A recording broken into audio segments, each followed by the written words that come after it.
পরিষদ গঠনের জন্য। একই দিনের একটা ভোটের শপথ তারা নিয়ে বলেছে হালাল, আরেকটা শপথ না নিয়ে ম্যানেজ ভোটে জয়ী হয়ে বলতে চায় হারাম। একই দিনে এক ভোট যদি হালাল হয় তাহলে আরেকটা হারাম হতে পারে না।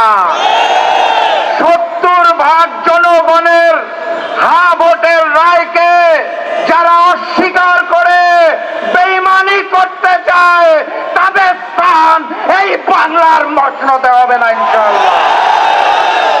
যাই বলা হয় তারা একটা শব্দ শুনিয়ে দেয়, কি সেটা? সংবিধান। সংবিধান উচ্চারণ করতে গেলে শেষে আসে ধান। তারা ভেবেছে এটা বোধহয় ধানের শীষ, এই কারণে বারবার বলে সংবিধান।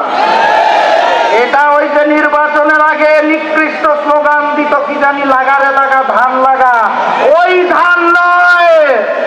এটা 72-এর মুজিববাদী সংবিধান, যা পরবর্তীতে শেখ হাসিনার সংবিধানে রূপান্তর হয়েছে। সেই সংবিধানকে তারেকবাদের সংবিধান আমরা হতে দেব না।